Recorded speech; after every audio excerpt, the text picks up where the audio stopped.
live. Sorry about the wait, everybody. How we doing? Good morning, brothers and sisters. Let me get settled. We need to get back to my view to see what's going on. I can never figure out how to get out of there. There we go. Let's move everything down. Now I'm seeing I look a little high. There we go. Oh, wait. Whoa, why is that off? That should be there. Perfect. Okay, there we go.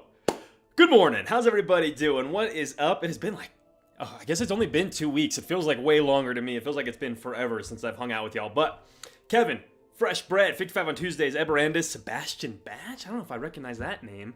I recognize Sebastian. I don't know if I recognize Batch. But anyways, welcome in. We've got TPK Terrain hanging out with us. Baby Shark, bro. Hello, everybody. Good morning. I really appreciate it. Getting to see y'all beautiful's little profile pics this morning. What's everybody been up to? I had a busy 2 weeks. I did my joint bachelorette party, which was awesome. It was Camp Gus is what it was called, and we did like a summer camp sort of vibe up at Bear Lake. It was really, really cool. But then I also started therapy. Woo! That's been going pretty good. My brother was in town for Camp Gus. So I got to see him, which was great. And I have been doing a ton of hobby stuff. I've been making things like crazy. I have been prepping for campaigns like crazy. We're going to talk about a couple of those. Well, we might actually, I don't think we're touching on too much of that today, but we got a couple cool things we'll talk about today. I'll get into that in a minute. But just wanted to say hello to everybody and see what's going on. Grimlore says, working way too much. Of course, making time to game. Congrats on finding a therapist. Thanks, dude. Yeah, she's really cool. All right. Well, I wanted to say good morning before we dove into things, yeah? Here's our sermon schedule today, the Sunday RPG sermon. We're going to be talking about my best and worst RPG memories. This was actually the result of a poll I put up on Patreon like 3 days ago. Just a little quick micro one for the patrons to decide a segment for me to ramble on. And that was, I sat down last night and thought about that one for a while and have some cool little stories to share, I mean. Third thing, after we get through those, I got a comment response to I believe it was a short I put up or a video, and it was a good comment, but I wanted to respond and share my kind of counterpoints to them. I was talking about splitting the party, and they were like, I don't think that's a good idea. So we'll talk about that. Then we'll wrap up with the next 3 points. We've got Goblins Descend From. That was a random table I've got written up for Monster Psalms. I was just going to kind of share a couple of the ideas real quick with y'all. I wanted to talk about the Spire point crawl. Oh, you know what, actually? Oh, shoot. Hang on. 1, 2, 3, 4. So I guess we can. No, we did have that. Okay, sorry. I thought I might have changed something at the last minute. We are going to talk about the point crawl map, and I was going to show you how I made it. We'll see if that actually ends up happening on here. It might not be ready. But then the last thing will be GM stressors and solutions. I think there's going to be a lot of value in that, so if you can't stick around for the whole sermon, I would definitely come back in the future and watch that segment, because when I was trying to get this sermon prepared, I was having all of these things in my head like that I was stressed about or feeling like I didn't know exactly how to go about it, or it was just feeling overwhelming when it came to D&D. So I kind of wrote those things down and then tried to identify some solutions for them. So that's what we've got going on today with our sermon. That's what we're going to be going through, as opposed to times in the past where I've done the whole sermon and then we do a Q&A kind of deal at the end. After each segment, we're going to take a quick pause. We'll kind of I'll take any questions that you might have on that whole segment. We'll hang out and talk for a minute, and then we'll jump into the next one. So more like broken up over the next 6 segments as opposed to however long that would have been of just one big giant talk, right? What's up, Ebrandis? I've been playing through the updated Wizard lately. Been inspiring some cool things. So that's cool. Glad you're getting to enjoy 5.5. Anyways, I think that's all I've got before we jump into it. So, brothers and sisters, let us pray with today's Sunday RPG sermon. My best RPG memories. I got 6 that I came up with that I was going to share with y'all. Oh, where did it go? I just lost my... There it is. Number 1, the Demon Franklin. This is a character that originated in my dad's campaign.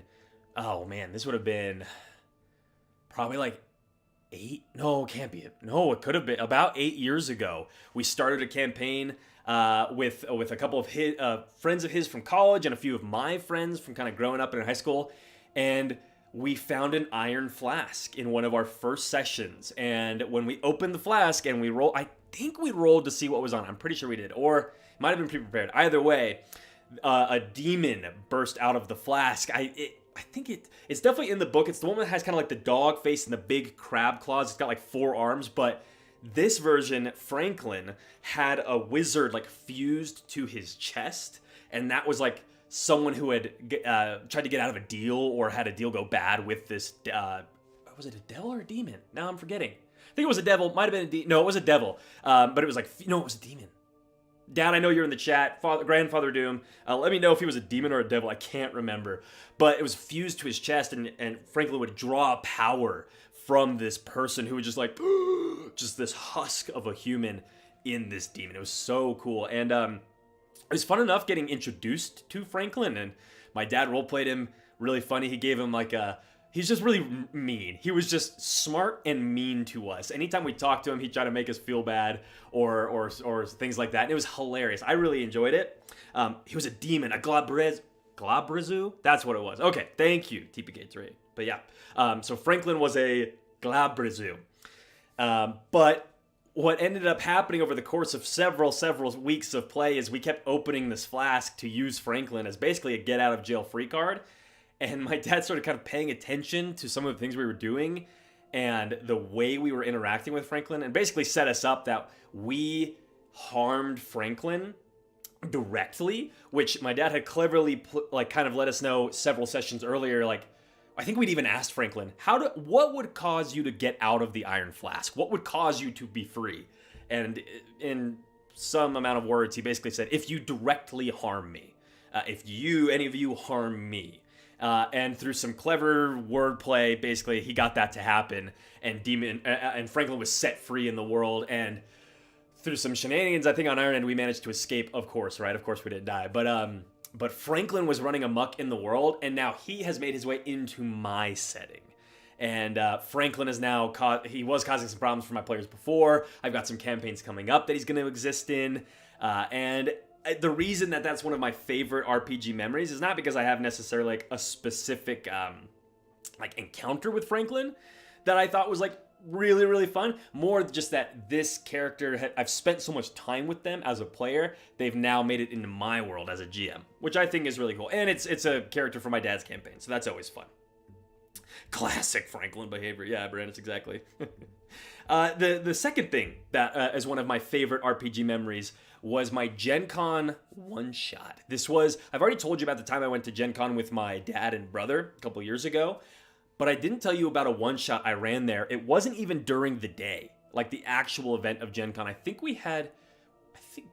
might have tried to sign up to run our own games, but we're too late with that.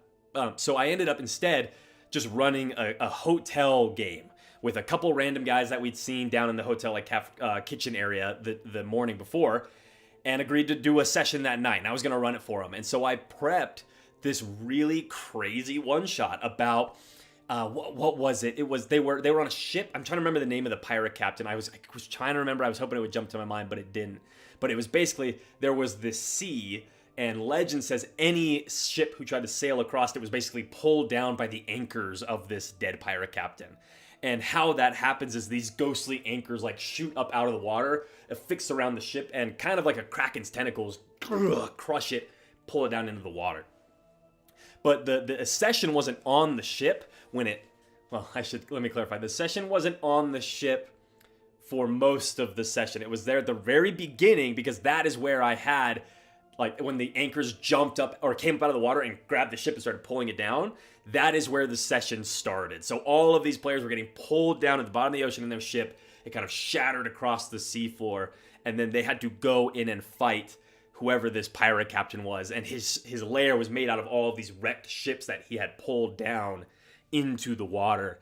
And what made it fun, what made this session and this one-shot one of my best RPG memories, isn't that I feel like the encounters were particularly complex or even that, like, unique. It was kind of like, there's sharks in a hallway, get through the hallway. You've got to swim across this ocean trench, but there's a cannon that can shoot you. Like that kind of, from one of the shipwrecks. Just kind of that stuff. So that was fine. that was cool. It also wasn't the fact that it was at Gen Con with like some randos. I know a lot of people love to go to Gen Con for that kind of stuff, and that was cool. But what made it my favorite memory was just how much fun these random players had.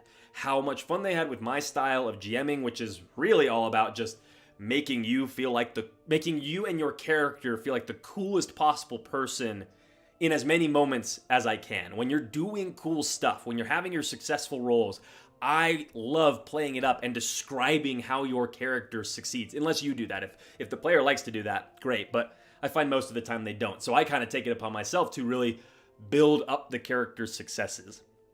So as an example, one of the characters in this group was some sort of star mage. They're like a sorcerer with constellations or something. That was the vibe they wanted. So anytime they were casting spells, I was describing how they would kind of like pinprick stars out of seemingly nothing in front of them as this nebula kind of formed. And then they would make this constellation as they threaded the light between them. And that would cause the constellation of the dragon to come alive and shoot fire. That might all be said just for a firebolt spell, right? It's like, it makes the dragon constellation, and then with 3 flicks, sends 3 of those little remaining stars flying out of the constellation, and the dragon like opens its starry mouth, and that's the fire blast. That's the kind of stuff I like to do, and they loved it. And we even talked on Discord for a little while after. I'm terrible with Discord, so we haven't talked in a while, but we stayed in touch for a little bit, and it was just cool that some strangers had that much fun doing something that I had prepped and put a lot of work into for the evening. So if you ever have the chance to go to Gen Con or any sort of con and you have the chance to run a one-shot for some strangers, I think you should do it. I think you should go for it. Try to do some of the big crazy things you don't normally do at home. And I think you'll be surprised because as we were playing, I felt like it was a pretty decent session, but it wasn't until after that I got some perspective and some context. And if you're a player listening to this right now, make sure you tell your GM if they do a good job, because it always feels good to hear that. All right, let me keep going. Another best RPG memory was introducing the devil, and by the devil I mean Strahd. A lot of you have already, or Strahd von Ravenloft, as I like to call him. Well, I think a few of you have already heard my story about how I introduced Strahd, but it's just so damn cool. I wanted to share it again real fast for anybody who hasn't heard it. So I introduced Strahd for my, at one point I had 5 different Curse of Strahd campaigns going on Start Playing, but in one of my favorite ones, the way I introduced Strahd was the players all got brought into Barovia through the fog, right? That cursed fog brought them into Barovia, and they found themselves kind of running through this dead forest with the sound of wolves howling and kind of chasing them down. And that led to a fight with these wolves at the base of a tower, an old ruined watchtower that a young boy, kind of on the cusp of adulthood, really, named Gavril, had led them to. He kind of found them in the woods and said, "Follow me," basically, and led them there. And then he was helping with his bow to shoot the wolves and stuff. That was all very, very intentional. I wanted the players to get attached to Gavril. I bet you can see where this is going. But they did. They killed the wolves, went up to the top of the tower, and started making some cabbage. Or they had I think they made rat cabbage was the stew that they had. And they just spent some time talking to Gavril and asking him questions about where they were. And of course, I played that up, getting to be this little boy, telling them all of the horrible things that happen in Barovia and how they're all how they're doomed and how they're going to die here and how the devil's going to come get them. And as this conversation was happening, I had a knock at the door. And since they were on a tower, they all look over the edge and they see a tall figure cloaked in wolf's fur. They can't see his face, but he's just standing at the door, very tall, broad-shouldered. I'm sure you can see where this is going. And they, not really having any other choice, really, ended up having to open the door and met Strahd. And he was there with a basket of wine and pastries to be a good host. He was welcoming them into his home. And they kind of, again, not really having a choice. I mean, sure, they could have said, "No, you can't come in," but they were good players, and where's the fun in that? So they let Strahd kind of come up into their tower, and eventually, after a little bit of conversation, Gavril, the young boy, got really worked up and angry at Strahd and spit at him. And that's when all hell broke loose and a combat broke out. And the players knew exactly what I was doing basically when it started, because Strahd kind of looked down at Gavril as he was wiping the spit off his face and said, told him well, it looks like you need to be taught a lesson, like something like that. And so Strahd just starts walking towards Gavril and begins to like pick him up, and his claws are coming out, his like big vampire teeth are coming out, and the players are doing everything they can to stop him. They're trying to like cut his arms off, they're throwing spells at him, they're screaming. I think at one point they might have even managed to pry Gavril loose, but it was inevitable that Strahd killed Gavril right in front of them, and then left. He just kind of, what was his line? I think he looked down at Gavril, then he looked at the shattered bottles of wine, the red wine kind of spilling across the stone, and he said, "Enjoy the wine," and then flew away into the night sky. And that was how the characters met Strahd, and it was so cool. It is still one of the coolest, like, tight introductions to a campaign I feel like I've ever ran, and I loved it. It was really, really cool. 3 more memories that are some of my best RPG ones. Number 4, Costco Christmas trees. This one's a quick one. I think I've told you when I was working on all of this, and it was originally called Quest Chests. It was called Quest Chests at that time. I had a job at Costco I was living in my parents' basement, working at Costco, pushing carts and all that good stuff to make enough money to pay to hire the artists and the bloggers and all those things I was trying to do at the beginning when I was starting this. I don't do that stuff. I don't hire bloggers and things like that anymore. But anyways, I had to work at Costco. And every winter, when they have their Christmas trees, they bring a big trailer truck in, they park it next to the building, and then they just need somebody to stand inside that essentially freezer during the winter and hand out the trees as people buy them. And this was right around the time that Critical Role Campaign 2 was like really, really popping off. And so for basically an entire winter, I got paid to stand. So I didn't even have to walk or push carts or anything. I got to stand in a freezer, a trailer truck, but I had my big like jacket and hoodie and gloves, all that on. And what was nice about that is it meant I could have one AirPod in, or 2 AirPods in sometimes, but mostly one AirPod in. And I could listen to all of Critical Role Campaign 2 for hours and get paid to do it. And it was kind of a tough time because I was living in my parents' basement trying to start a D&D, creative business, and it was tough. It was really hard. I was just out of college, and so it was a pretty maybe not defining, but it was a very important time in my life, and D&D was there for a lot of it, which I just thought was cool. All right, 2 more. The death of is my 5th favorite D&D memory. Refers to the sound of cocking a gun, and that is because I was running a little. It didn't go very long. I think it was like 10 sessions or fewer. It was a campaign set in a sort of 40K-esque gothic apocalyptic setting, and the players were exploring this huge crashed ship. They were trying to navigate their way through it with an NPC they had met in the ruins. I don't even remember his name, because we all came to know him as because he would always be cocking his gun. He had a rifle, and anytime they were going to do something, or anytime he said anything, he would finish it by cocking the gun. So it'd be like, what do you think? Should we go down that hallway? And he'd be like, I'm right behind you. And he would do that. And it started to drive the players crazy just how many times I would do that. I feel like I've already heard myself do it like 5 times just in the past minute. And so that was funny. And then what it led to was even the best part is they were trying to get to the end of this hallway in this crashed ship. And there was, of course, oils and gases leaking everywhere. And in this specific hallway, I don't remember how it happened, but I somehow triggered or something sparked, this is a pun, sparked an explosion encounter where they had to flee down this hallway and get up this ladder as this explosion is kind of chasing them down the hallway from all the leaking pipes and stuff like that. So they're needing to make these checks to jump over the industrial pipes, slide over or under them, all that cool parkour stuff. And failed every single check he needed to make. He was tripping over everything. He was slipping in the oil, and all of the characters basically made it there no problem. And I was kind of experimenting with something during these sessions where I was letting them use their inspiration. They could give it to another player to let them use it if they wanted. I don't allow that anymore. It ended up just being a little, not busted, but I didn't like how it was a get out of jail free card for everybody to, at least once a session or twice a session, because you'd have your own inspiration and somebody else could give you theirs and somebody else. Anyways, you get what I'm saying. But back to my story. Yeah, I didn't. Oh my gosh, I totally lost my train of thought with that. Oh, what was I saying? They were running down the pipes.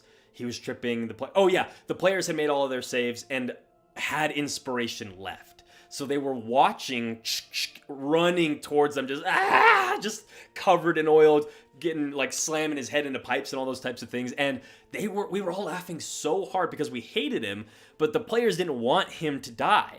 And the explosion was kind of catching up. So they all started using their inspiration to try and help him get to them. And I let them roll it. Like my table always rolls in the open, and I even let them do it. Every single roll of all 3 of their inspirations failed. And so the last thing they saw of was him like limping, running up to the base of the ladder and looking up at them as they're kind of needing to climb out of the fireball that's approaching. And I think he just cocked his gun one last time as the explosion hit him. And it's just one of those NPCs that he was in our game for like less than 30 minutes, and I still think about him all the time. And now we've got let me actually double check one thing. Yeah, you can still see it. Okay, cool. I realized I might have been off my slide. Last one for my best RPG memories was Small World building. I think I've told you guys about this on a previous stream, but it was only once, and I just really want people to try this game because it is so fun. Actually, let me get a picture of it real quick. Hang on. Small World. I forgot to include this before. Copy. Okay, this is Small World. I'm going to delete that in a sec. But at least you can see it now. So it's this really, really cool fantasy tabletop board game. It's not a role-playing game, but we played it as one. I'll delete that so you can see the cover. But the idea of the game is there's this map of a fantasy continent, and you have all these cards of these different civilizations: elves, Amazons, zombies, ratmen, and you are playing. It's kind of like Risk, where you're trying to occupy territories, and as you're doing so, like new groups of people are showing up to this land, and you're kind of trying to drive each other out with how Risk is. Exactly. I don't need to over-explain that game, right? But I kind of started pushing us in this direction of, hey, we've got these, like, this is a fantasy game, and we're rolling these dice to see the outcomes of, do the elves push the dwarves out of the mountains? But why leave it at just a dice roll? Like, let's make a cool narrative explanation as to why did the elves come attack the dwarves? Was it part of an ancient grudge? Or did the dwarves have some, like, ancient fey beast trapped under the mountain and the elves wanted to free it? So that's why they went to war. And they were successful and they drove the dwarves out and freed this beast. But then that beast went on to destroy the rat folk civilization, and that's why they fell, because they were also at war with the giants, right? Like, that kind of stuff started to happen as we were playing this game, and it was so cool to create the history of an RPG world that basically is what we were doing. But there was no D&D rulebook out in front of us. There was no RPG rules to be found. It was just our own imagination. And by the end of it, we had this really cool world with a really rich, unique history that nobody could come up on their own. Nobody could come up with on their own. But because we were part of a group, we came up with this really, really uniquely interwoven tapestry. That was awesome. So, those are my best RPG memories. What do we think? What about all y'all's? I want to hear some of your favorite memories before we move on to the next section. What's up, Samuel Smith? How's it going? It has been a while. Let's see. Sebastian saying here 25 is basically winter, and I'm the cold region of the country. Wait, what are we saying? Oh, it's unrelated conversation. Campaign 2 really brings me back, says Brandis. I know, dude, it's been so long since... What is even going on in Campaign 3 right now? I have not followed along in so long. The last episode I didn't even watch. I saw the clips and everything on YouTube and stuff, was when they were on the moon, I think, and... Oh, shit. Vax? Yeah, I think Vax shows up and saves Keyleth, I think, is how that happened. He, like, comes in with his knife and, like, blocks a blow or something. Pretty cool dramatic moment, but yeah, it's been a very long time since I've really seen much from them. Baby Shark Bros says, I'm going to be playing in a D&D game with a classless system. Hopefully going to be making some fun memories there. That will be way fun. Yeah, classless can be cool. I find I've tried a lot of times to make my own classless system, and I just find inevitably like the players just talk about their character as if they still had a class. So keep that in mind. Like if you get a little frustrated or annoyed at any point because you're like, it's supposed to be classless, but the players want to know what their next ability is or stuff like that. I think that's just, players will always think like that because they're not the ones watching videos like us game masters do that mentions or even points out that it doesn't have to be that way. So players just need some, you are the one. Think of it this way. You come and watch videos that I put out or other people put out that tells you all these cool things to try. You need to now go say the same thing and teach your players how to do it because they probably haven't seen the videos, right? A little bit of extra advice there to move us on to the next section here in a sec. Hey, what's up, Christian? I haven't seen you in forever, dude. How the hell are you, man? Diego sounds hilarious. He was so fun. What was his name? I don't know, but loved him. Kevin saying, for me, it's the world building I love. Languages and holidays, especially, but also wars. Holidays, yeah. I don't know. I struggle with them. They are cool. They're fun to think of from a cultural standpoint. Like when I'm brainstorming holidays, I like to think of like what do the people believe they are celebrating? Like what's an example? Like if I was prepping the summer harvest festival, it's just a really basic lame example. I don't like to just prep a bunch of summer themed games, like random encounter games. I like to also think about why do the people venerate summer outside of the fact that they're getting these crops, and how could those beliefs also find their way into this same holiday? And that information might never reach the players. It might only ever exist in my mind, but it helps me role play other stuff within that series of encounters. For example, if I was doing a summer harvest festival and I needed to think of another thing to make it more interesting for civilization, maybe this has me just thinking, what if their fields were fertilized with the ground up remains or bones of dragons? And so as part of this summer festival, it always ends with the next group of dragon hunters being called to serve, right? Excuse me. Maybe it's from a Hunger Games situation and they have their name drawn out of a hat, or it's a volunteer situation, which is also a Hunger Games scenario. That would be cool. And that makes that idea of using ground down dragon bone ash or whatever to fertilize crops, that makes that summer festival completely unique from every other summer festival that your players might have seen or experienced for themselves.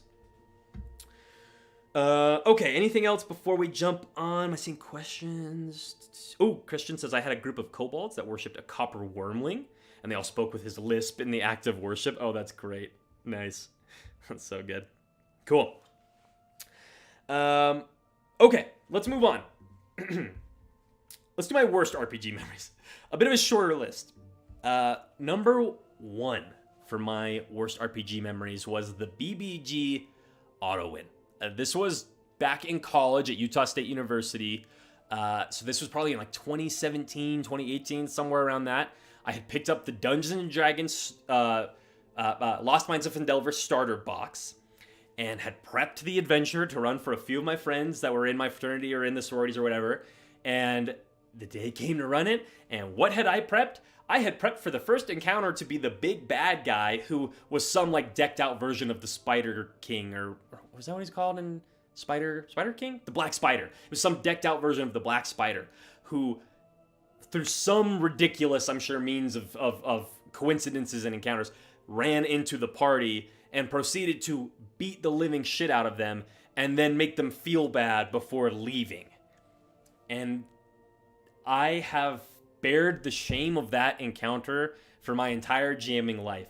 I still cringe or shiver when I think about the fact that I had my players so excited to play D&D, and then the very first thing I did was throw something at them that did not care about any of the things they wanted to do, any of their abilities. It wasn't built. The BBG wasn't even one of their like parents or lost brothers. It was just a bad guy who kicked their ass, and then I was like, who's excited for next week? And they did show up. Like I kind of course corrected pretty quickly, but that was so bad. Like I can't believe that I did that.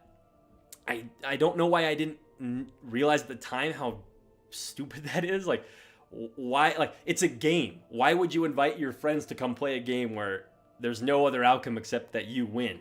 So I've thankfully never done anything like that I'm aware of since, but it's one of the biggest like rookie mistakes I think I've ever made. So hopefully someone hears this and they don't make the same mistake.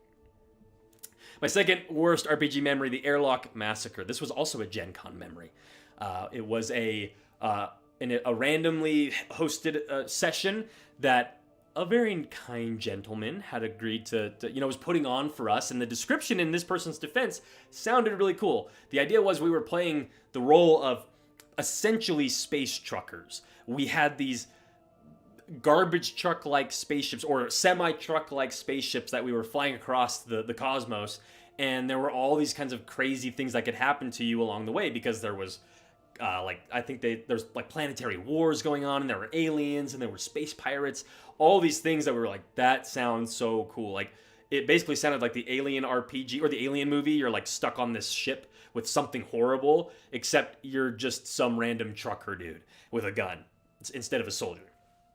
And that was as cool as it got, because this person who prepped it, I don't know what they prepped. I don't know what they prepped. We didn't do anything. It was like simulating a literal sitting in a garbage truck spaceship. He narrated our whole like flying through the space like heavens of going through the stars in the space truck, and got to where we were supposed to go, and nothing happened. Like, he did these kind of cool descriptions, and then he would ask us what we would want to do in the time of the spaceship flying around, and one of us would go to investigate a closet or a room, or one of us would go to interact with another one of the players, and just no matter what we did, the GM just kind of looked at us, was like, okay, like just kind of nodded, and then would move it along. Like, there were no outcomes, there were no consequences. So then after basically 2 hours of pulling teeth of trying to make something happen in this session, where we'd just been flying through empty space and seen, at one point we even saw like another dead ship, and then nothing happened. Like, we saw it and that was it, and we just had to keep flying because the GM moved us along. I kind of started to get clever to try and make something happen, and where it ultimately led was we were getting close to time. Keep that in mind in my defense when I tell you the rest of the story. We were getting close to like our 3 or 4 hour time mark or whatever, and nothing had happened. So I asked I asked the other characters to help me go down and investigate something in the airlock storage chamber. And when we were down there, I kind of was joking around with the other characters and players, and by this point we all were giving each other these looks, and we're like on the same page of like, this is the most boring thing we have ever done. And so we got in I think we might have gotten in a stun gun firefight with ourselves. We were like shooting at each other with our own weapons to try and stun them, just to make something happen. And my character, as like the final turn I think he took, he kind of like stepped back and looked at everybody, and like with a tear rolling down his eye, he hit the airlock release button and jet us out all into space to put us out of our misery of the most boring RPG session we had ever been a part of, until the very end there, when they all, and to the other players' credits, they were great. They were good sports about the like laser tag fight we basically started for ourselves, and we're running around, and everybody except the GM, I think, saw a lot of humor in that and was having a great time. But the GM, I don't think they even understood why that was fun. I think that I don't know. I don't know what they were doing. But I hope that they have learned from that. And I hope that in the future they have more encounters on this spaceship travel in the airlock where players can get jetted out into space. But hopefully it's from a villain and not another one of the other players. Number 3 for my worst RPG memories was King's Confessional. Airlock Massacre was kind of a funny one. This one is a little more serious. Not well, that makes it sound really bad. But this one actually I do feel bad about. It was during the same Strahd campaign as the one whose introduction I shared, incidentally. But there was a character in that campaign named Kings. He was a paladin. He was one of the strongest role players and strongest players in that group, in my opinion. I really, really liked him. And he was, what I really liked about him was, if things didn't go his way, he still had fun. And he could find a way to make it fun for everybody else at the table. And I basically pushed him to his breaking point without even realizing it. In the Strahd campaign, it's a gothic horror story, so of course I wanted to push that a little bit. I wanted the encounters to be deadly. I wanted them to be difficult. So things were dealing significantly more damage than they were normally able to. There weren't as many like get out of jail free cards and that kind of stuff. There had been a couple character deaths up to this point. That campaign I think went for about like 30 something sessions, I think. But there was this, the kind of the last fight before King's Confessional happened was against Strahd's two lieutenants. He had these two devils that were helping him in my version of it. And the players barely survived this fight with them and escaped. And in doing so, they had to leave a weapon they had gone to try and retrieve on the battlefield. I think it had been lost when a character went unconscious and it got moved around. And by the time everybody had gotten back to their teleporting mage tower to get out of there alive, they had to leave it, I think is what happened. But whatever the case, whatever the details are, the weapon stayed behind and they kind of lost it. And that led to the session kind of ending on in my mind, it was an interesting climactic moment, but this player who was running Kings, I could tell was just kind of really frustrated and really short with me, and kind of they made a little remark or a little jab about kind of yet another loss for the foolish heroes, because that's what I called that's what a lot of the characters in Strahd's domain are called by the locals, the foolish heroes. And I ended up shooting him a message afterwards to just kind of like, hey dude, like, I what's up? It seemed like you were something seemed off, and I didn't even think it was anything about me at the time. I just was reaching out because just want to make sure he was okay. And I ended up getting this really long and kind of hurtful message back that basically was like, I'm just grinding their faces into the pavement, or no, he didn't say that, but like grinding their nose against the pavement, or whatever that saying is. They were never making much progress. They were always losing things or needing to make these really difficult decisions. They weren't getting to rest a lot. Kind of basically all of the things that I thought made my sessions really good and really cool, and why these people kept coming back. He was like, you gotta fucking let off the gas, dude. Like, this is insane. We're never gonna get anywhere if we can't catch our breath. And when I first read the message, I instinctually got really defensive. I was really upset, and but I did take the day or the night to think about it, and I didn't respond until I kind of calmed down, and I realized he was right. He was right. I was running D&D the way I wanted to run it. I wanted there to be deaths. I wanted there to be, I wanted the gothic horror elements of the campaign to be the most pronounced, and I wanted the players to be scared of everything. And I kind of had lost sight of the fact that the players want to be cool. The players want to be heroic and be funny at times and be able to have some downtime. And that this is kind of, I think you're probably hearing me say some things that sound familiar, because this is a big inspiration for why in my new campaigns, I'm doing more I'm really leaning into doing actual turns in and outside of combat, so that players can get all of their moments in the spotlight and be able to progress the story beyond just in an encounter with the big bad villain, the big bad guy, right? If the only time the story can progress is immediately in the outcomes of a fight, then the players are going to be hard pressed to be able to keep up with that, or the characters won't be able to keep up with that. And this is kind of how I ended up feeling.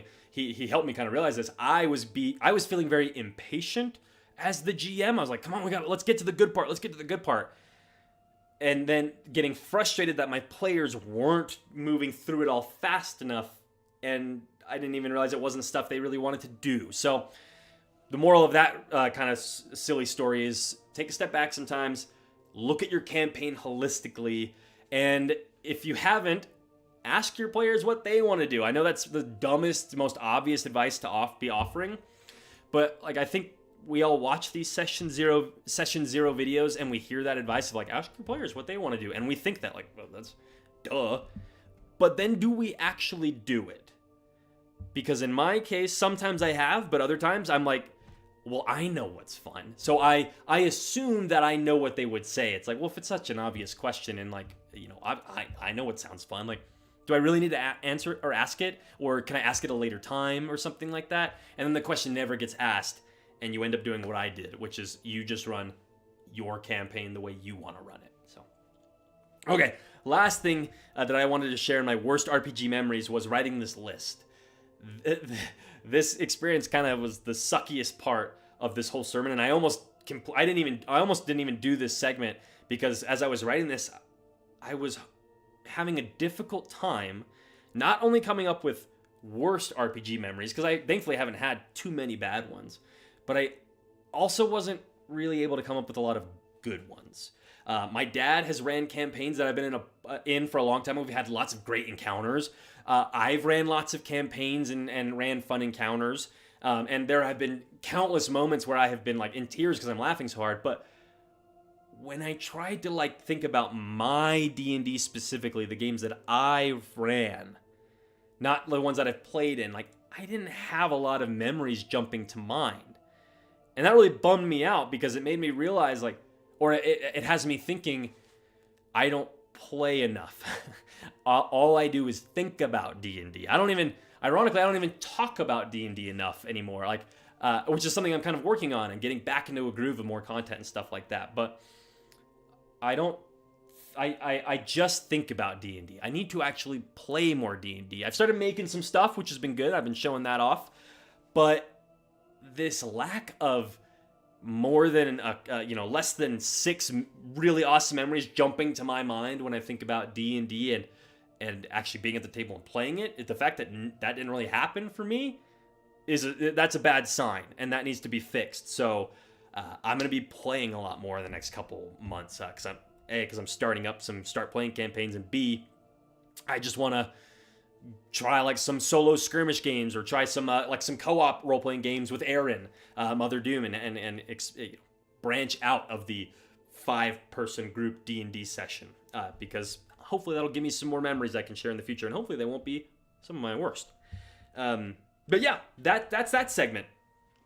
Those are my worst RPG memories. What's up, Lane? Long live Ludovic Shadowheld. Hey, dude. Fuck yeah, Lane. Lane is he was one of my players in that Curse of Strahd campaign. Ludovic Shadowheld. He was a changeling bard who had a gong that he had stolen from a mayor, and that gong was cursed, and that was kind of what had ended up bringing him into Barovia. So that's cool that Lane's hanging out with us in the chat, Lane. Appreciate you being here, dude. Hey, what's up, Alex Wants Beans? How's everybody doing? How's everything going? It's going good. It's going good. Just taking a break here to see if anybody's got questions or thoughts about worst RPG experiences. What are some of your worst experiences?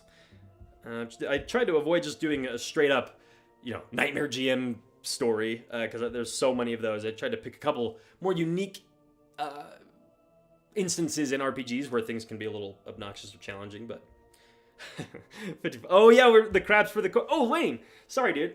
Excuse me. Oh, my throat is dry. Dude, thank you for the super chat too. I saw your name and immediately was just thinking of the campaign, but thank you for the $2, brother. I appreciate that. Very nice of you. Jack says, I feel very lucky with my RPG experience. It's like 90% good. I think that's, well, A, that's great, Jack. Happy for you. And B, I think that's the case for most people, I hope. I definitely haven't had more bad experiences than good. So I know I wasn't able to list a ton of experiences here, but I know in the grand scheme of my RPG life, I have had way more good experiences playing than bad. If it was the other way around, I hope I wouldn't be here doing this, right? Christian, my guy, $200. Jeez, I gotta hit the road, but it was great to hang out with y'all again. Christian, it was good seeing you, dude. It was good seeing you, brother. I appreciate the $200 super chat. I appreciate the $2 super chat from Lane. You guys are awesome. I gotta get my crabs in there. Go grab up all these coins. Good lord. You make this all worth it, everybody. Thank you so much for supporting the church and supporting me with some very generous tithings. Christian, you are a madman and we love it. Yes, we do, Alex. Yes, we do. Oh, can you like super chats on the...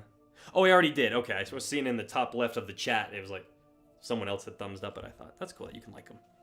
But Jack said the worst experience was probably just being in a gritty, dark campaign where none of the party liked each other, and we made very little progress. Felt like a grind until the finale. Props to you for getting to the finale, Jack. I don't think I could make it to the finale in a campaign like that. If D&D, basically the moment one of my campaigns starts to feel like a slog, that ADHD campaign itch of let's start a new one, let's build a whole new world, let's get a whole new thing going, starts to rear its terrifying head, and I inevitably kind of drop it and start a new one. Except with start playing, because when people are paying to be there, you prep it and you make it good. Lane said, for me as a player, it's being railroaded, where the players don't have the chance to really express themselves. Railroading is interesting that you bring that up, because I think we're going to touch on that later today, actually. So keep that subject in mind. Penguin Pete, bro, that's so nice. I know. Yeah, Christian's a dope guy. A very, very generous guy. Alex says, while it's important to recognize where we can improve, it's also crucial that we recognize the best parts of what we produce as well. Thank you for sharing those experiences. Exactly, Alex. Amen to that. Christian making it rain. Oh, yeah. Here, let me do hold on. Where's the little rain emoji? Christian's probably not even here. He said he had to go, but give him a couple little rain clouds. There he goes. Okay. Let's move on, yeah? Let's keep going, because we got a couple other things I wanted to talk about today. This will be one of them. A comment response. Let me zoom in here so you guys can actually see what this says real quick. See that in its entirety? Yep. Okay. So this comment was in response to a video I posted about, I think splitting up the party is good for a campaign and a group. I think it can speed play up, because I think play is actually the slowest when everybody is together often, because everybody wants to go and do everything together. So I had said, maybe you want to think about splitting up your party more often. And they said, this is from Phasmer Beans, said, I personally think that splitting the party up puts more work on the DM. Even more so than a tad bit slower combats or social situations, because then the DM has to manage two separate scenarios or combats. And while one group is doing something, the others are kind of just sitting around waiting for their turn, and vice versa. The DM also has to keep track of double now, or double the things, I imagine is what they're saying. All right, let me get back zoomed out here. So this is what... Oh, hold on, let me get set up. There we go. I kind of picked out these 4 points from that comment. So splitting the party creates more work. You have to track two separate initiatives. There's an issue of people sitting around waiting. And then at the end, I want to ask a poll and kind of get a sense of, do you agree? So the 3 points, though, that I had. Splitting the party creates more work. Well, I don't know if I can necessarily deny that. I think... let me start over. Let's just give an example, right? You've got your party. Let's say there's 4 characters walking down the hallway. It has a fork in it. You can go left, you can go left, you could go right. Switch that for you, left, right. Streamer brain is getting me very confused. You've got a hallway, you've got 4 characters. You can either go left or you can either go right. To the right, you're going to encounter something to roleplay. To the left, you're going to encounter something to fight. In my version of prepping this scenario, both of those encounters, the roleplay and the combat, would have existed on the same random table that I would have rolled on to see which they encountered down that path. Or in my list of dungeon chambers, both of those rooms would have been on that list with a little note about what's in the room. So I don't know if I agree that you're necessarily creating more work for yourself. You're only creating more work for yourself if the things that you're making are, that there's no value in them and that they're never going to get used and you don't want to make them. Then you are just making more work for yourself for no reason. If you don't want to write it, you don't want to prep it, and your players are never going to engage with it, then why are you doing it? There are other things that you should do that you want to do. But in most of the time, though, I think that any prep is good prep. If you prep 2 random tables for 2 different rooms in a dungeon, great. Now you can swap those. You can steal ideas from them. You can reskin it. You can do whatever you need with it. So I'm going to challenge you on that point, Phasmer Beans, that it's only creating more work if you haven't already done the work. And ideally, the work you're doing is the work you want to do. Maybe that makes no sense, but I think it does. The second thing, he said they said you have to track 2 separate initiatives, which I also don't think is true, because in the scenario where all 4 characters go down one tunnel and they do the social encounter, then you would roll initiative and you'd have the manticore or whatever is an initiative and the 4 characters are. Or if they went left and you had the roleplay encounter, then you've got the wizard and the 4 characters roll in initiative, maybe to have their strategic conversation to see if they can win the wizard's approval or something. I don't know. Or 2 characters go talk to the wizard, 2 characters go talk to the manticore, and everybody is still on the one initiative list. They've just rolled in different rooms. It's still the same list of initiative. It's basically, like, think about it this way. What if all 4 of the characters walked into the room with the manticore, a fight started, but then a trap wall came down and split the party in half into another room? Now you've got 2 characters on this side of the room, 2 characters on this side of the room, and the manticore over here. Is this suddenly 2 different initiatives you're needing to track? No. It's the same one initiative list, only now you just these characters can't as easily interact with the other characters in that initiative. So I'm going to challenge you there too. I don't think you're creating 2 separate initiatives. You would only need to do that, I think, if time is progressing differently for the 2 groups. But that I don't think you should ever do that. That sounds like a nightmare. Like, if you're trying to do a combat encounter over here, but then a diplomatic courtroom encounter over here that it has like multiple days of presenting evidence and skill checks to persuade the defense to let this person go versus just 6-second attack turns, right? Like, that would never work. That would be a headache. But characters investigating a room on another level of a dungeon while characters fight a monster down here in this other level, I think that's totally fine and actually really, really cool. I love it. So if you want to hear more about that, you should go check out the video, though, I shared about always playing in turns. And then number 3, sitting around waiting. What was their exact quote? They said, and while one group is doing something, the others are just kind of sitting around waiting for their turn. My brother in Christ, they're doing that anyways. Everybody's doing that anyways every round of combat or initiative. You're always waiting for your turn. It doesn't matter where you are. It doesn't matter where on the battlefield you are. That same example I just gave of, are you split off in the room or are you in the same room together? Like, if the 2 characters are over here and the 2 characters are over here, everybody's still waiting for their turns. It doesn't matter what room you're in. So if you're using that one master initiative list, then that's not really a problem. And another thing I want to add to this, though, is it makes the turns more valuable on an individual character by character level. Because if all of the characters are in the same room, then there are fewer actions to go around, basically. Prepped actions, like, if you know, okay, there's this monster that needs to be killed, there's this treasure that can be found, and there's this puzzle that needs to be solved. If there's only 2 characters in the room, that's more actions than there are characters. That's a lot to get done. But if you have 6 characters, then that's more characters than there are even actions that, well, I'm using actions as kind of a confusing way because actions make up a turn. So I get, maybe that's a better way to put it. There are goals. There's more goals to be. I think all of those words honestly work just fine. But if you have 6 characters and you've only got 4 things to do in the room, I think you guys can see where the problem is. So now if you split everybody up, though, and you've got one group of 3 exploring the second level of the dungeon, maybe the east side of it, and the other group is exploring the west side of it, now each of these groups has a lot more they can do. And so those players have more consequence to their actions, more weight to the story. Their influence can be felt, and that's going to bring them coming back to your table way more than just, I'm in the room and I attack the same thing that the knight just attacked, only the knight's supposed to attack it, so they do more damage than I do. Oh, look at that, I missed. All right, I'm going to wait for my next turn. Fuck me.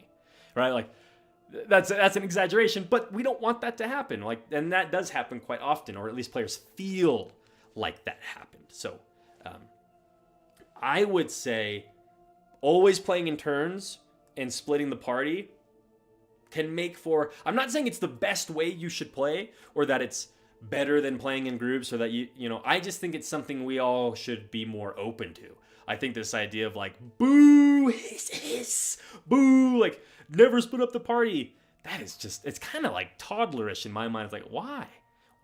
I don't get it.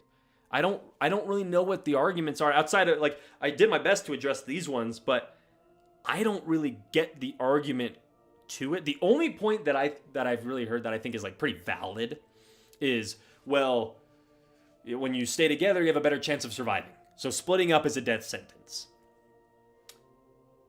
Yes and no. Like, it is because you have less characters around to help you, sure, but it's also not very believable for everybody to always be together all the time. So I actually think if I'll be careful not to say you or your, but I think that oftentimes the belief of never split the party up, we all must be together, is actually rooted in selfish desire.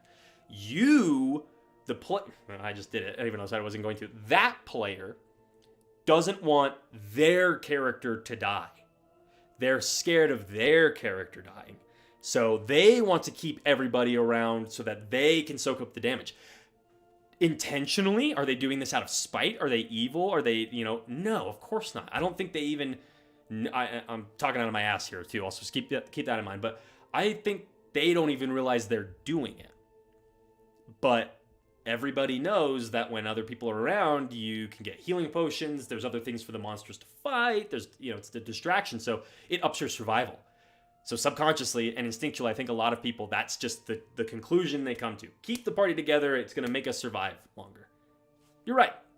But I'm also going to say it's going to make your story pretty boring and uneventful or predictable.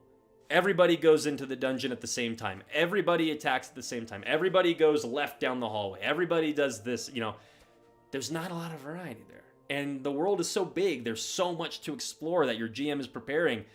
Don't you want to see more of the dungeon?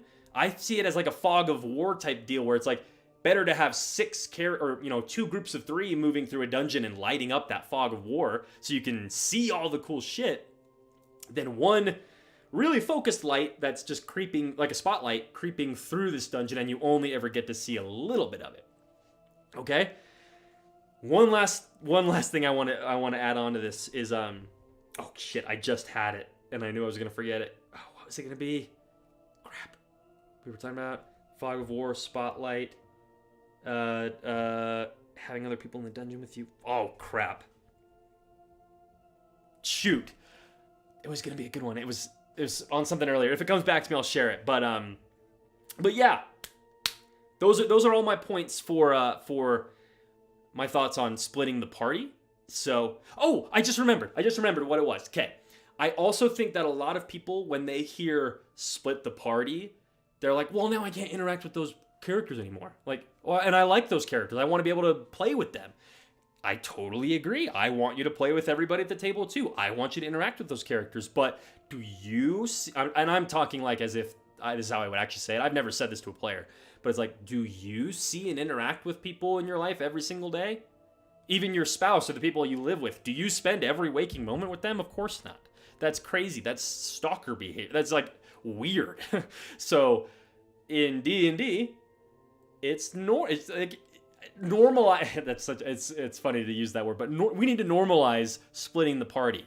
Let your players know that you're not out to get them necessarily, and when they split up the party, you're not going to go out of your way to kill them. Are you going to be a little devious? Are you going to be a little trickster, a little tricky boy, and try and get them killed? Maybe, but not like overtly impossible to overcome the odds. It'll still make narrative sense, but yeah, that's a good word for it. It'll make narrative sense.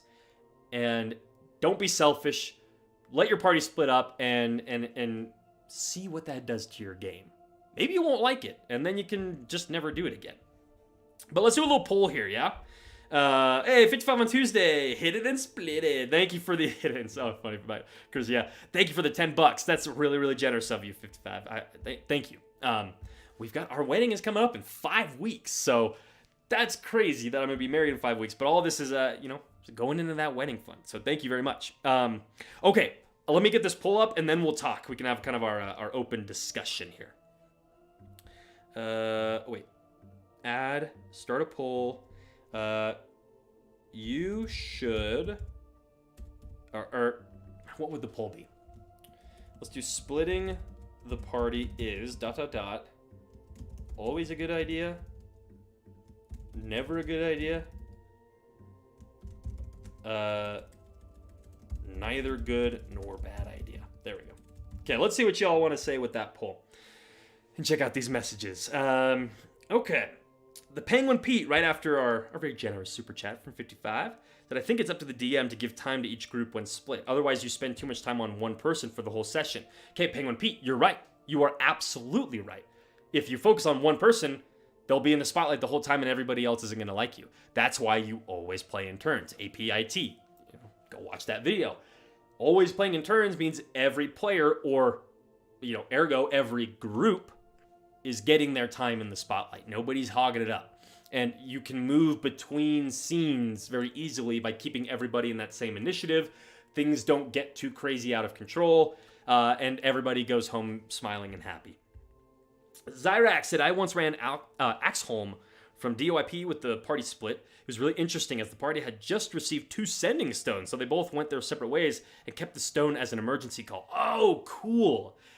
Wow. So you're taking that, it sounds like, to a level that I didn't even necessarily mean, of these 2 groups were doing the dungeon crawl almost independently of each other. Is that the case? Oh my gosh, sorry, excuse me. I had a Dr. Pepper before I started. But is that what you're saying? Like, they entered the dungeon and then they just basically were on their walkie-talkies as they were moving through the dungeon further and further? And if that is the case, what's the longest amount of time that went between the characters coming back together? I'd be so curious to know. But Zyrek, thanks for watching and thanks for commenting. Infinite said, in my honest opinion, splitting the party is only acceptable if the party is in a time crunch and need to do things separately at the same time. Oh, keep here. Well, that'll make the mic really loud, but keep bumping my elbow on that. Where was I? It's only acceptable if the party's in a time crunch and needs to do things separately at the same time, or if there is no urgency at all and they can freely split. My idea is that splitting up the party slows down play at the table most of the time, even with the OOC turns.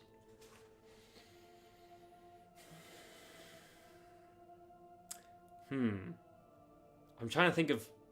I don't really have I guess Infinite, I need a little evidence to support that. What makes it slower? I'm having a hard time understanding why that makes it slower. Because I'm not really seeing a difference between everybody being in one initiative, taking all of their turns in the same room, versus everybody being on the same initiative and taking their turns in that order, but in different locations. To me, it's the same thing.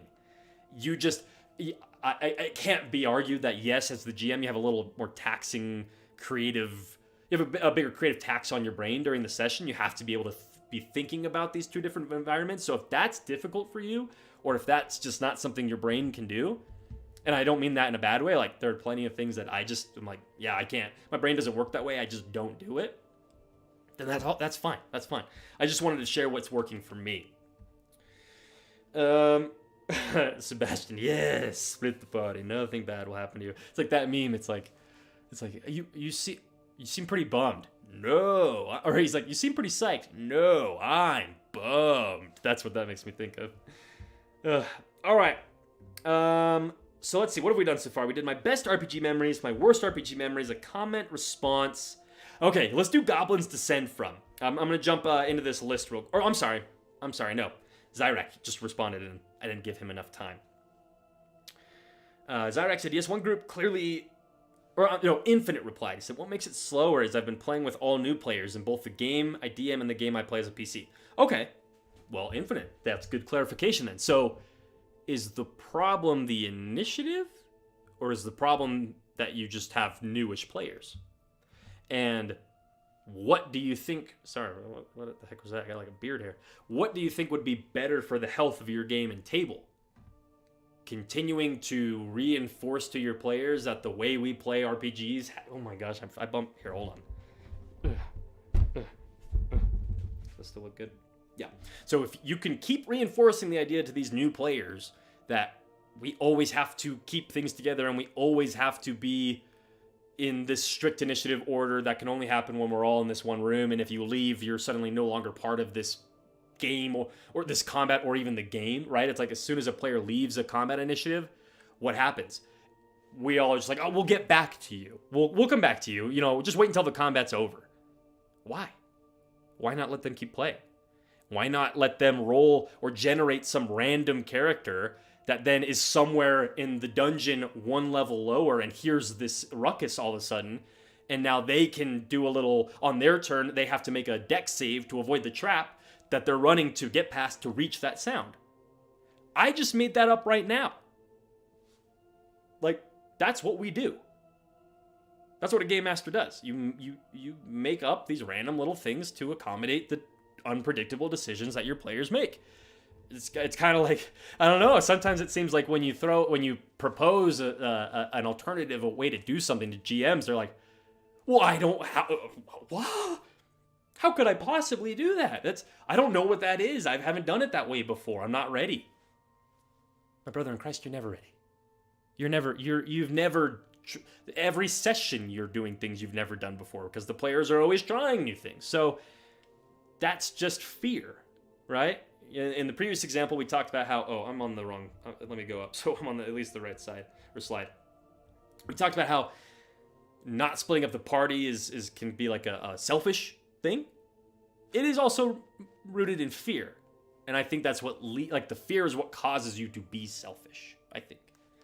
Or I'm confusing myself and I'm all over the place. But let's move on. Okay, Goblins Descend From. I'm just going to read through this list for you real quick. So this is one of the newest Monster Psalms lists that we've gotten finished up. I copied and pasted this over this morning before I've done a grammar check of it. Just being honest, I didn't have time. But Cameron got the illustration for the Goblin finish, so I wanted to show that off too. Let me get a little... Here, let me delete the...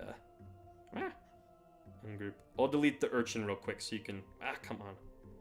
See it a little better. But that's the goblin he drew up, which I think's dope. I like how the head... It almost has like the alien look to it, where it's long and round on the top, but it's like a almost like a caterpillar is maybe a better way to describe it. He looks like he's got this kind of grubby neck that kind of spins and can turn weird. It's not like just a normal head, right? Like that one looks so different and weird. I also really like almost looks kind of reminds me of the Easterlings in Lord of the Rings with the gold and red armor that have they don't have the Oliphants. They have what do they have? Well, actually, they might be part of the same... I don't know. I don't know Tolkien lore well enough, but there were the Easterlings, and they had the cool, rigid, almost looked like scales, like snake scales. That's what that big side plate reminds me of. It's so cool. And it's like, is it a shield? Is it a pauldron? I don't know, but it's really cool. And that... I haven't even really looked at that one before, but the gauntlet that he's wearing or whatever, it has like a little spike.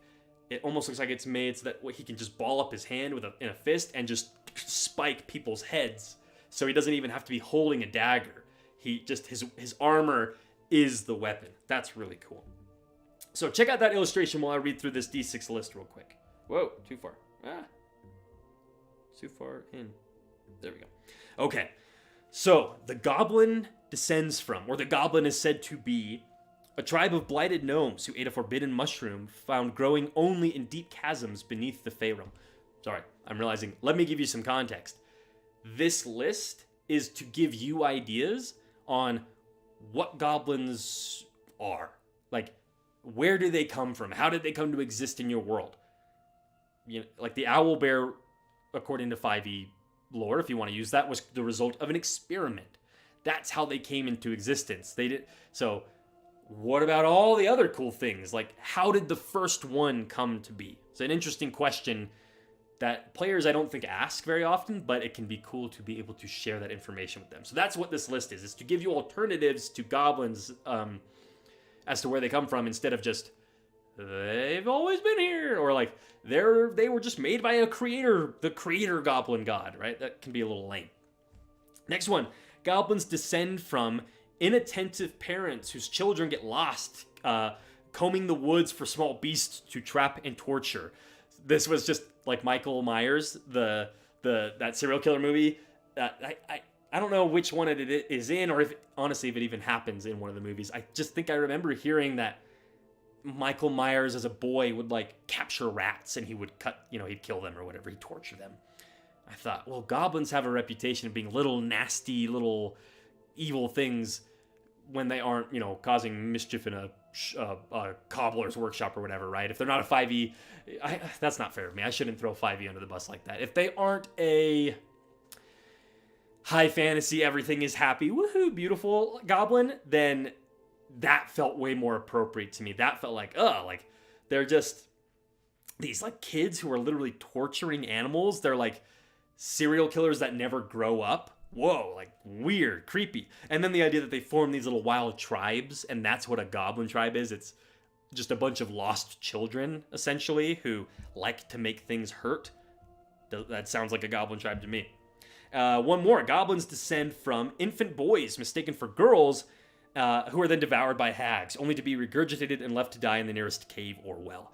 If I remember correctly, the lore of hags in 5e D&D is they eat a baby, or they eat a baby girl, and then I don't know if they like give birth to that girl or they regurgitate it, but either way, the girl is now their daughter who will grow up to become a hag on her 13th birthday or 18th birthday or whatever. I just thought of how could we maybe find a way to apply that. Like what would happen if a hag ate a boy? That's where I think my mind went. Like, oh, okay, if they eat a girl and that's what creates a hag, what would this other thing be? Maybe it's a goblin. Or it's what the locals call a goblin. It's actually just some horrible little half-digested, mutated boy that a hag ate that is running around crazy. But because he's all twisted and pale and works for a hag, people assume he's a goblin. I think that's cool. 3 other ideas that were part of this list. It was just too long for one slide. Goblins descend from a herd of pointy-eared rabbits who suffered the wrath of an archfae's curse after hunger drove them to sneak into the Fae... like I said, needed to do a grammar check. Into the Fae's vegetable garden. This one I forced myself to keep on here because even now I'm like, is that dumb? Is that like just goofy and too silly? But something about it feels like it kind of gives me the what are the old fairy tales? Grim tales? I'm thinking of Grimlore in our chat. The old like cautionary tales for children. I think I just kind of got on a run with that because that's also like this one: infant boys getting lost in the wood or eaten by a hag, and kids getting lost in the woods. Like that's all very similar to that. But I like that they weren't people. That goblins are actually just these mangy rabbits from the Feywild that repopulate so quickly, like rabbits do, that's why you have so many goblin tribes too. That's an interesting part of goblins I really like, just how many there are. In D&D, it's kind of hard to do more than, 10. Even that, like in a 5e combat, is going to take fucking forever if you're at kind of a lower level. Higher level, that's one fireball and they're gone. But in normal D&D, you can't really do like Mines of Moria levels of goblins where they're scurrying down out of columns and there's, oh my god, this setup I've got is clearly not working today. But there's like thousands, if not millions of probably thousands, but there's so many, and that's so cool to see. I wanted to have an idea that could kind of lean into that. So they have rabbits repopulating so quickly. You've got these, and they're floppy-eared, right? Rabbits have these long ears. That kind of works with the goblin. I think, did I even make a point in here? No, I think on a different version I had tried and said like they were sharp-eared or sharp-tipped rabbits or something to make their ears seem a little more goblin-like, but I think I cut it because it was unnecessary and the droopy ears is close enough. Anyways, let's move on. Goblins descend from idea number 5, poorly conjured wizards familiars who seek to make a mockery of or enslave the mystics who abandoned them. So when the wizard tries to create their cat or their homunculus or their little cyclops minion thing, right? They don't all have to just be little animals. Let's get a little weirder with it. Let's get a little pulpy, grim pulpy with it. The familiars can look like whatever we want. Maybe it's a scorpion. Oh, you know what? I just had an idea. maybe it's like this mini. It's the body of a scorpion, but the top half of I'm thinking monkey from Spy Kids, right? The scorpion monkey thing.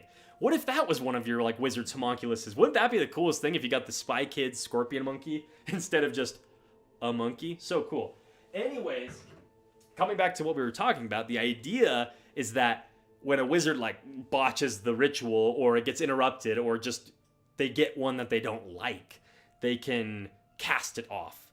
And in this idea, it assumes, well, it's not so simple. Like, this is a conjured life form. You can't just dispel it, necessarily. So, these things, these little mutant things all run up. Maybe they live in the dungeons of the wizard's tower. Here we go. Here's a cool idea. A tribe of goblins formed because this wizard had been creating so many of their familiars, but they were a wizard's apprentice. They were messing up the rituals. They weren't very good. So all of these failed, disgusting familiars are crawling down into the dungeon where they've made this tribe, and now the wizard is being attacked by the goblins. And they can all have... I mean, how do you make... I don't know how that would work. How would I describe them? Maybe... Here's what I would do. Physically, I'm like, how does that feel like a fight with goblins instead of just a fight with a bunch of random animals? The wizard might have had like that blueprint of man when he's drawn. He's got like his arms and legs out, and it kind of shows like what the creator was thinking of when they made man. Maybe you've got something like that for a goblin up on the wall, and this wizard has been trying to think of what they want their familiar to look like. And so everything has maybe a long beaky nose for some reason, and he wanted it to have big ears. Oh, here's an idea. All of this wizard's familiars had big noses to help smell their alchemical mixtures. They had big ears to hear them yell for help from up in the tower. Igor! And the goblin would come running up because they could hear with the ears. And they made them small so they could crawl around in the lair. There's your reason for why they all look sort of human-esque and goblinish. That's why they look a little goblin-y, but also have these weird animal components because that's what the wizard was using as the vessel to create the goblin. I went way off on a tangent there. I think that was mostly just to kind of show you, I think, how my brain works and how I kind of come up with some of these ideas sometimes. But also, this idea was weird, and I felt like it needed a little more explanation. One more idea for you. Goblins descend from mortals, the mortals possessive. Mortals coalesced fears of scarcity and betrayal. The greater the town's anxieties, the more goblins will appear to gleefully fulfill them. The idea, in a more meta sense, is goblins are the creation of man's own doing. When someone is holding, when a commoner, a farmer is in their home and they're clutching their heirloom pendant, and they're like, oh, I'll never let my neighbors see. I'm never going to even show it to them. I know my great-great-grandmother said that it needed to see the sun's light every day. It was such a beautiful sun pendant. It had to be... it should be witnessed, but no, I'm not going to do that. I'm going to keep it. So I don't want it to get stolen. You hide that away. Well, then what happens? The goblins start coming. The goblins start coming out of the woods or forming in the caves, and they are coming after the pendant. But they're sneaky. You don't know where the goblins are. They're quiet. So you're paranoid. Someone is coming after this pendant, but you don't know who. It must be your neighbor. And what happens when the players show up to a town and there's been a murder because one person was certain that their neighbor was stealing the pendant? There was even evidence. They found evidence. The door was left unlocked. Something was busted. Who could have done that? All signs pointed to this person. And then it's up to your players to discover and realize, oh, it was actually the goblins. And the wizard has heard a tale of this, of these mischievous spirits. They're forest spirits. They're not even living things. Or like of flesh and blood. They're these spirits of a mischief god who come to fulfill your worst fears. You sticking with me? I think that's a cool idea.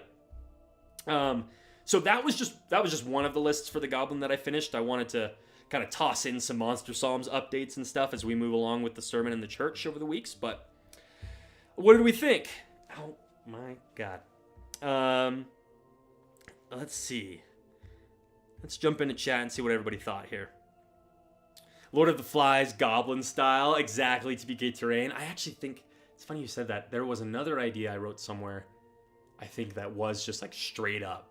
It was Lord of the Flies. but with one little teeny tiny thing switched. Maybe wasn't this one? Oh, the Wild Tribes. That could maybe be the one that I'm thinking of. I don't think so. I don't even think it was for the Goblin. I think it was a different monster. Had a really cool Lord of the Flies one. Grimm's Fairy Tales. That's what it is. Thank you, Grimlore. Anything we want to address real quick? I know that I'm going to give it another second because I know my stream is a little quicker than the audio you get. Actually, you know what? I'm going to grab a drink real quick. I'll be right back. If there's no questions or anything when I come back, then we will probably... I'm going to hold off on the Point Crawl Spire. There's just a couple of things I still wanted to figure out, and I realized I hadn't updated the text yet. I was thinking of doing a tutorial on how I made this map. At the very least, I'll show it off real quick, because it's really fucking dope. This is also on Patreon on my free blog posts. If you want to go over there, you can get another better look at it. But some of you might have seen the Spire map that I had prepped for my upcoming campaigns. Now I've added some like dungeon crawl or dungeon climb routes that characters can take. So I'm going to prepare a tutorial to show you all how you can make a map that looks like this one, with the routes and the colors and everything. Like I want it to be a really good, solid map making tutorial sermon. So maybe that'll be next week. I'll probably put that on the poll, and then you can all decide when you want to hear that. So keep an eye open for that. Anything that I wanted to address in the comments? Nope, not seeing anything yet. Okay. Oh wait, I just saw one new message roll in. Twisted Mage. Folklore is really fun to come up with, but how do you use it during play? Good question. Let me grab this drink and then I'll answer it. One sec.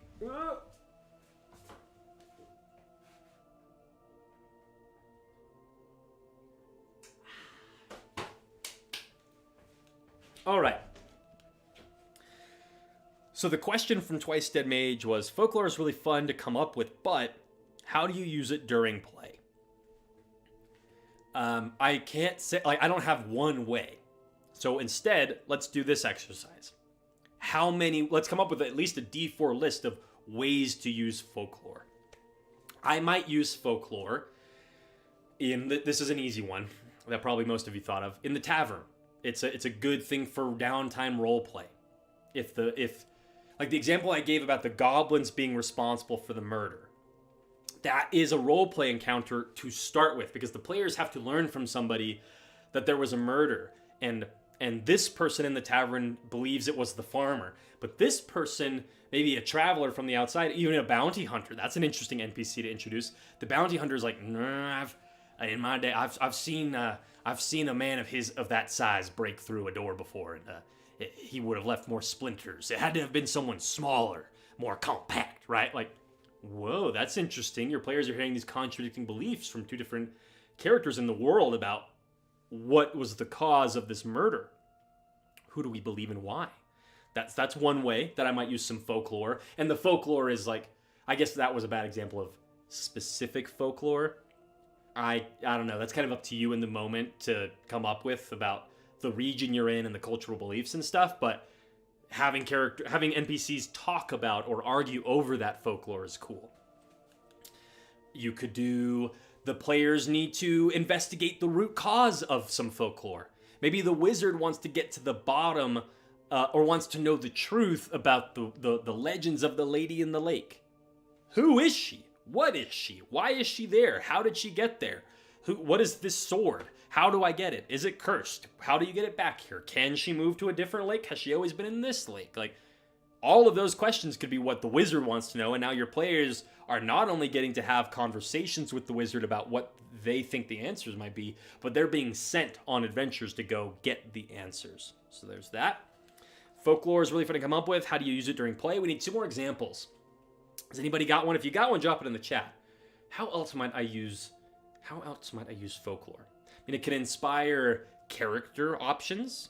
Maybe you need to, like, if you wrote a list as a GM, a D8 list of local folklore myths or beliefs, and those could be like the heir to the throne was stolen by giants.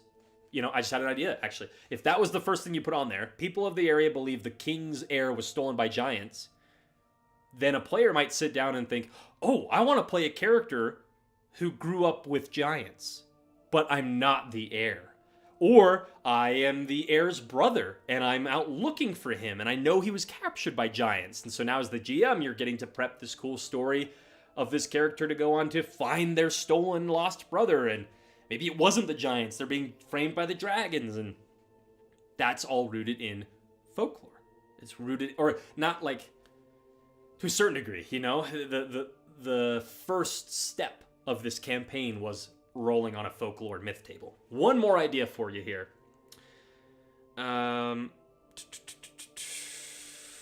Let's see. Sorry, Sebastian, I just saw your message about the stream not starting. You had to refresh for some reason. That's weird. Sorry. One more thing for you. One more way to use folklore. We already did. Exploration. We haven't really done an exploration one yet. We've got the combats. We've got the role-playing. Because the combats can also be like the weaknesses of the monster that's in the folklore of it, like The Witcher. You got to listen and talk to the hunters to figure out how to kill the... What's a good example? The werewolf. Everybody kind of knows they're immune to silver, but... Or they're vulnerable to silver now, right? Meta information, but that's folklore. So a different example for exploration, though, could be like... Maybe like the walls of the dungeon have murals that show the history of the dungeon's construction. And you as the GM get to have fun deciding, what do those murals show? What do they depict? What is the history of this dungeon? Who was it built by? If it was built by skeletons, then maybe the murals on the wall aren't carved into stone at all. They're actually made from the bones of the skeletons. When the dungeon was finished, they de-animated all of the skeletons and used their bones to kind of set them into the wall, like Egyptian hieroglyphics, right? And they're like telling this story. Or it was built by giants, and each mural that they've carved into the side of this deep chasm wall is, you know, it takes the party a full day just to do an investigation skill challenge to figure out where the hidden door in this giant's mural is. More folklore for you. All right, there you go. Hope that was helpful. Okay, I want to finish today's... How long have we been going? An hour and a half? Yeah, let's do this for our last one. So my GM demons, or my GM concerns, my anxieties, whatever you want to call it. This is kind of what I got. I also... I couldn't think of a cool image for this slide, so you just get a blank green urchin. I got 6 of them. And as you're looking ahead, the parenthesis, what's in the quotation, or the parenthesis, that's kind of just my answer, or my proposed solution. So we might go a little quick here. So... as part of my GM demons, I'm worried about not having enough of or the correct visual assets for an encounter. It's like, well, what if the players go into a room in the dungeon and I roll an encounter and it says they fight skeletons and I don't have skeletons? Well, then my solution is pretty obvious. I should only prep to use the assets that I do have. Why would I prep things? Why would I prep a list that would ask me to do something I cannot do? That would be ridiculous. So that is hard to do when you're using other people's lists, obviously. Like if I write a list and release it on Patreon, you guys don't, you're not, I'm only basing it off of myself. And so that doesn't work if I were to go, I subscribe to other people's Patreons. I use other people's ideas too. And so it can't always apply, but 99% of the time I'm using my own homebrewed prep. So when I'm writing my list, I should only include ideas that have something to do with something I've already made and painted. And that also motivates me to paint and make more things, so my lists can get more and more diverse. This is mostly when it comes to encounter tables, because like a random item, I don't often use art for a random item, but I need art for my monsters and my maps and my NPCs and things like that. So it's a little just more thinking ahead and being prepped, but not knowing I don't need to prep every single possible detail. Okay, number 2. My GM demon is not knowing how to start a session. That it's the blank page syndrome, that's a bad example because you guys can see this. But here, let me turn this off for a second. If this was a piece of paper and I asked you to, write an essay, it's the SpongeBob episode. He spends all day getting one word written down and he can't get the rest done. It's because it's a blank page. This is really scary. this is really intimidating because I can do anything to it. So what do I do? What word do I put down first? What thing do I draw first? So instead, start with a random table. The session starts with ... and then I give myself 4 possible ideas. It's easier on the first session. Well, actually, I take that back. It's the opposite. I think it's hardest on the very first session to come up with a starting point because there's a lot more weight to it. It's like, well, I want to get it right. I want our campaign to start off good. You know, if you're 10 sessions in, having a so-so start to a session is not the end of the world. But you want your campaign to go off with a bang. Make a table. Every idea on that table needs to be one that you like. And then when you roll on it, either literally at the start of the campaign, which is kind of something I'm thinking about trying, of like literally running a campaign by the seat of my pants with random tables in front of me that tell me kind of some of these things. Or it's just coming prepared, or like the day before you roll on that table and see, okay, the campaign starts with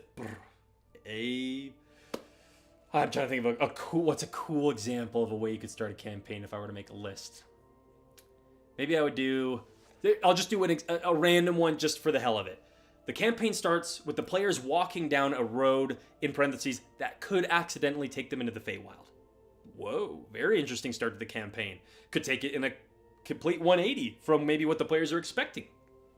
Or, I'm just going to do a D2 list to make it easy on myself. Or the campaign starts in the belly of a dragon. The players have been eaten, or the characters are level 1. They all wake up from unconsciousness in the belly of a dragon, who maybe they got lodged in its gullet somewhere and they haven't been digested yet. Or the whole dungeon is the dragon's stomach and they're slowly being digested. Like every round they're ticking off a hit point or something. I don't know. Those two are awesome, and I would agonize. I would never be able to come to a decision about which one would be best because it's impossible to know. So I'm just going to leave that decision up to the dice. I would just roll a D2 and looks like we're doing the dragon one. Oh, well, the other one sounded maybe a little cooler, and the Feywild has some fun stuff. And you know what? Maybe I'll include that on the next table for how we start the next session. Because this session, the players are going to get out of the dragon's belly and escape. And when they escape, they're fleeing into the woods. And that's where the session ends. So then on next sessions, it starts with table, I can do, maybe it starts with them going down that same path. And then you're giving yourself an opportunity to use that idea again. But if you ever end up kind of losing interest in the idea, just don't include it on your next table. So very helpful tip there. Number 3, my GM demon is prepping and running challenging fights. It's honestly, I think, one of my worst areas of the game is having a combat that feels. I'm not using the word balance because I don't like that word. But it's more challenging is the best word. I feel like my fights are either way too easy or punishingly difficult. And I have not been able to find a sweet spot, and so I'm going to try just focusing on making the circumstances of the challenge difficult. The monster stat block, I'm still going to put effort into making it a challenging monster, but I'm no longer putting all my eggs in the monster basket in terms of making something difficult. The circumstances are going to be what I make challenging. And it's not going to just be the environment, too, because I've talked about that a million times. To make your fights more deadly, make the environment part of make it an active combatant. I still believe that, but I'm also meaning here things like, if you do this fight, then the other person that you were tracking down into the dungeon, right? You came down into this dungeon. Let's say they came down here searching and following one villain. Maybe it's the Black Spider from Lost Mines. Well, if you are chasing them into this dungeon and then you have a random encounter where a swarm of rats comes and starts attacking you, sure, you can stay and do this fight and have fun doing it, but the circumstances of this fight means the villain, the Black Spider, is going to get away because they're not going to stay and do the fight. They're running away. And if you stay and do the fight, even if it's just, a couple rounds, that's 6, 12, 18, 24, that's potentially half a minute. You can cover a lot of ground in 30 seconds, so good luck finding that person. I'll still let you try, but the DC of those investigation checks is going to be a lot harder now right? See where my mind is at. See, I'm kind of thinking about this. So the circumstances and the likely negative consequences associated with going into a fight in the first place is something I want to give more attention. Last 3 points, 6-4. My GM Demon is telling a cool story with a satisfying end. The Curse of Strahd campaign that I'm the most proud of also, I think, had one of my lamest endings ever. If you're one of those players watching right now, I'm sorry. I hope all the players seemed to have fun. They said they had fun. It wasn't necessarily a bad session, but when I look back at the year of gameplay that led up to that finale, I was like, dang, I really wish I would have done better. But it was one of my very first true finales ever. So the solution I'm going to try this time around is remembering that it's not my job to tell the story. My job is to maybe anticipate a little bit about what the players have said they want to do and be ready to help them tell that story. And it might also be to prep a lot of peripheral options for them to engage with. That's the random encounters, the random maps, the trinkets, all that kind of stuff. But at the end of the day, we're reactionary. When we sit down at the table, the players are the ones who we are looking to tell the story. And I want to toss you a little challenge here as we're kind of coming up on the end of the sermon. The next time you're running a session and you look at the party and say, what do you guys want to do? And they say nothing, you say nothing. You don't solve it for them. You don't solve that uncomfortable social moment for them. They can solve that. That's why they're there. They came to your place to play this game and talk to the other players. And if every time the players look to you for you to help them with the answer and tell the story for them, you're making it less and less of a game. So let them be awkward for a minute. Let them sit in the awkwardness of needing to tell a story, and they will rise to the challenge because you do. You do every week. Every session you run D&D, you rise to that challenge of coming up with things in the moment, being having that improv skill, being creative. If you can do it, your players can do it. 6-5. My GM Demon is prep downtime. Oh shoot! Oh crap! I think I made a list, or I did something wrong. Prep downtime random tables. What the hell was that in reference to? Hold on. I had a different list.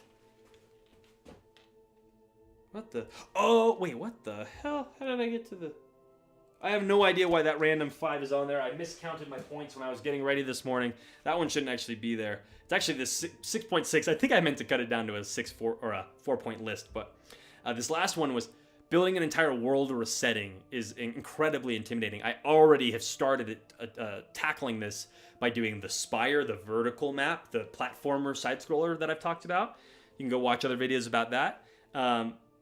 But in addition to that, the solution, I think, is do one random list every day, which might sound hypocritical because the last sermon I did and the one before that, and I think basically all of them before that, I was like, I want to stop doing daily content. I'm so done with doing things every day just for the sake of doing it. This is a little different because this is not for a video. This is not for a...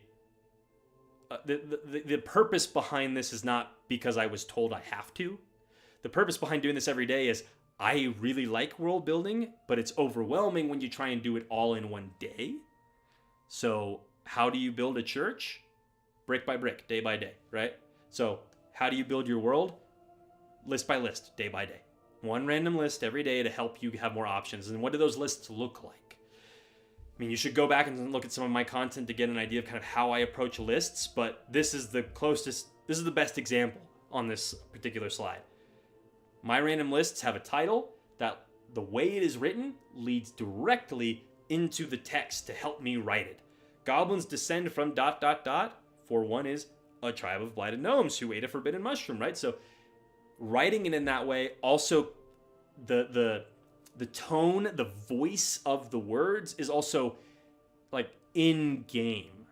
It's not quite as encyclopedic or like textbooky as maybe some of the other RPG books you might be more used to. So try that out too. And just do that every day. And it doesn't have to be a D20 list. It can be a D4 list. I haven't written a D20 list in a long time. I do D4 to a D12. The D20 is basically a holy dice that in my mind now you only ever use that to play. You're not rolling on a random table with that. That is for checks. That is for your character. So, okay, I think that's it for me. Holy cow, I am getting tired. I've been talking for a long while now. Hour and 45 minutes, almost going straight. But let's wrap up here. Just a little open Q&A at the end. I want to hear your thoughts on that segment. I also wanted to see the poll. Splitting the party is neither a good idea nor a bad idea. Has the lead at 62%. Splitting the party is never a good idea at 25%, and always a good idea at 12%. Nobody said I was convincing, I suppose. Yeah, well, I'm glad that at least the greater majority of us believe that it's not good or bad. I guess I can't say it's always a good idea, so that's probably on my bad. I phrased that poll poorly. Yeah, it's not always a good idea. It's not always a bad idea, but... Wait, always a good idea? Never a good idea? Neither a good idea? Yeah, that was just a badly worded poll, but I think we're all sort of on the same page, at least, that every once in a while it's okay to split your party up.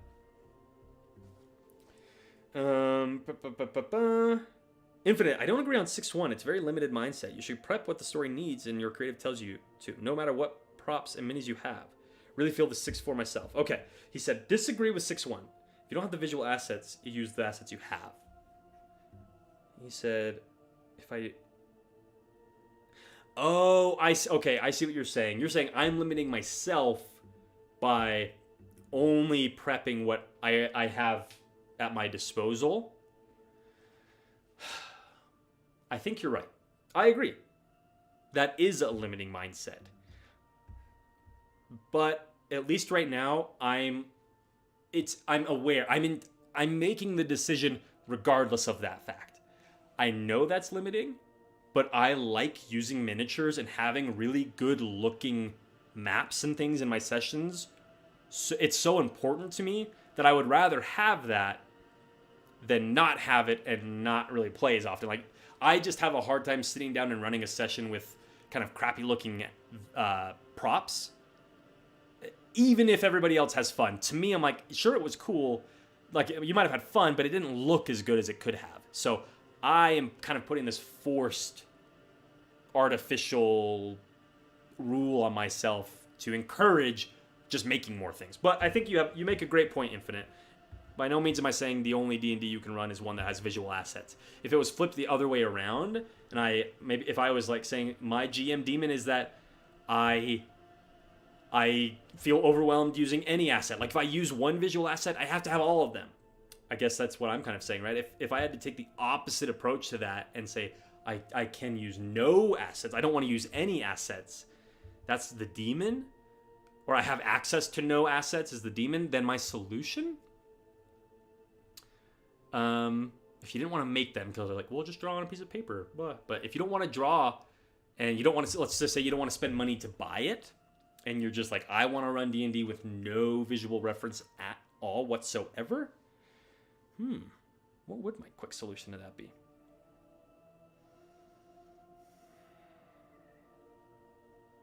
I don't know. I honestly don't know. I've never played D&D with absolutely no visual assets. That sounds really difficult. At the very least, I would have a piece of scratch paper and a pencil so I can draw, not a map per se, but just like a little, just something to look at. So you got me stumped there with that question. Good job. Okay, cool. Grimlore said a great sermon. Thank you so much. Oh, you've been using a chessboard and its pieces to represent combat for a month now. I used chess pieces for a little while, and then Questing Ben has a cool video up about using 1 inch by 1 inch blocks to create what looks very similar to a chessboard type map, but you can stack the blocks however you want them and stuff. It's really cool. Okay, guys. Yeah, I am done. I'm exhausted. That was a long 2 hours almost of talking. I liked taking the breaks in the middle or between segments to talk with you all. I think that helped a lot. Leave any feedback you've got for me down in the comments if you wouldn't mind. Oh, big important announcement here. I'm opening up my Start Playing campaigns. So I'm having a Tuesday game and a Thursday game. Weekly sessions, like 2.5 to 3.5 hours. It's $30 a session, and it's going to be using all of like this map is going to be the dungeon map for that campaign. I'm going to be going crazy. I'm going to be having all of my like minis that we're going to be using in it. It's going to be awesome. Campaign's going to be sick. That is getting posted to be signed up for here in the next like day or so. So keep an eye open for that if you're wanting to play with me. So that'll be a lot of fun. That was really the only big main announcement I wanted to make. Other than that, I think I'm going to jump. So you guys have been the best. Thanks for hanging out with me. And we say these things in their unholy names. Amen. Bye, everybody.